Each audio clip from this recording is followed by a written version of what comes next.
बुखार हर पेरेंट के होश उड़ा ले जाता है, माँ बाप परेशान हो जाते हैं।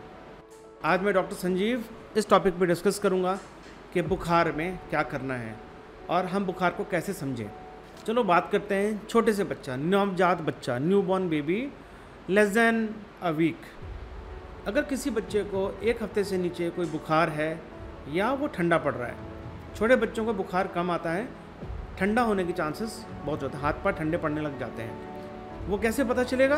बच्चे का धड़ और हाथ दोनों ठंडा होने लगा है और बच्चा सुस्त हो गया है, चिड़चिड़ा हो गया है, दूध कम पी रहा है, खेल कम रहा है, ये बच्चा सीरियसली सिक है।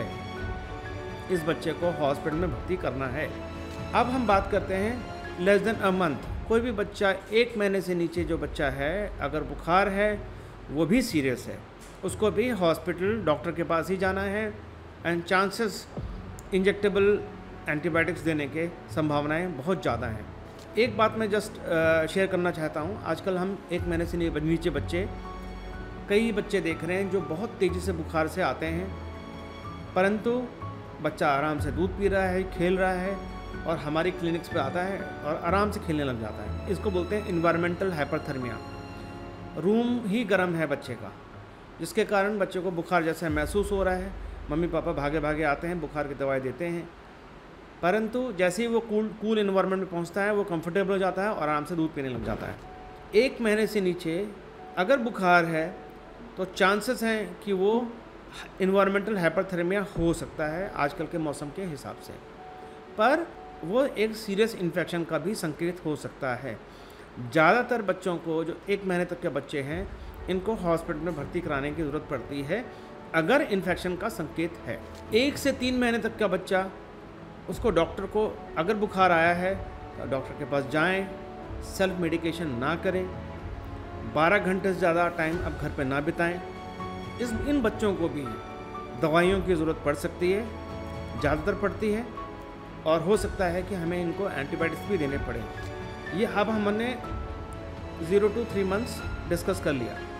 अब 3 महीने से लेकर 3 साल तक का कोई भी बच्चा अगर बुखार है और बच्चा उस बुखार में चिड़चिड़ा है, सुस्त है, पेशाब कम कर रहा है, दूध कम पी रहा है, कम रहा है, खाना कम खा रहा है, इस बच्चे को तेज़ बुखार हो या हल्का बुखार हो, 24 घंटा एटमोस्ट, उसके बाद आप डॉक्टर के पास जाएंगे और उनकी सलाह लेंगे, जैसा बताएंगे और वैसा ही करेंगे। इसमें ज़्यादातर बच्चों को वायरल फीवर होता है, बट 30-40% बच्चों को बैक्टीरियल इन्फेक्शन होने के चांसेस होते हैं। ये उन बच्चों की बात कर रहे हैं हम जहां हमें कारण ही नहीं पता चला। अगर लूज मोशंस हैं तो हमें पता है लूज मोशन का कारण है, अगर सांस में दिक्कत हो रही है तो सांस में भी निमोनिया का चांसेस है। 3 साल से बड़े बच्चे जो होते हैं, अगर उनको बुखार आ रहा है तो संभवतः उनको वायरल फीवर ही है। वायरल फीवर मतलब डेंगू भी वायरल फीवर ही होता है। आजकल कोरोना का बड़ा डर पैदा है लोगों के मन में, तो कोरोना भी एक वायरल फीवर है और ज़्यादातर मरीज़ों को वो अपने आप ठीक हो जाता है।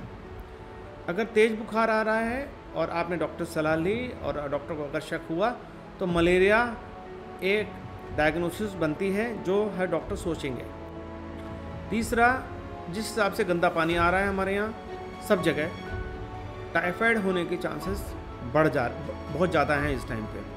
अगर मरीज़ को टाइफाइड का शक है, डॉक्टर को लग रहा है कि बच्चे को बुखार उतरने के बावजूद भी बच्चा खाना नहीं खा रहा है, खेल नहीं रहा है, सुस्त है, बुखार उतरने के बावजूद भी ये बच्चा बहुत स्ट्रांग पॉसिबिलिटी कि टाइफाइड है, आप डॉक्टर के पास जाएं, 24 घंटा ज़्यादा वेट ना करें, उनकी सलाह लें, अगर वो जैसा बताएं वैसा करें। ज़्यादातर बच्चे ओरल मेडिसिन से ही ठीक हो जाते हैं, पर कुछ मरीज़ों को भर्ती भी करना पड़ सकता है, हो सकता है इंजेक्टेबल एंटीबायोटिक्स भी देना पड़े। बड़े लोगों को भी ज़्यादातर वायरल फीवर ही होता है, ज़्यादा परेशान होने की बात नहीं है, पर सेल्फ मेडिकेशन नहीं करना, 24 घंटे तक ही आप ऑब्ज़र्व करें, पैरास्टामोल खाएं और उसके बाद डॉक्टर की सलाह लें। बुखार एक लक्षण है, बुखार कोई बीमारी नहीं। डराने के लिए नहीं बताना चाहता हूँ कि बुखार कैंसर में भी होता है, टीबी में भी होता है, तो किसी भी बीमारी में चोट में भी लगने से भी बुखार आ सकता है। तो इसलिए आप हर बुखार को सिर्फ बुखार ही ना समझें, उसको एक बीमारी का लक्षण हो सकता है। डॉक्टर को एसेस करने दीजिए, समझने दीजिए और उसके बाद जो भी सलाह हो वो बात मानिए। धन्यवाद।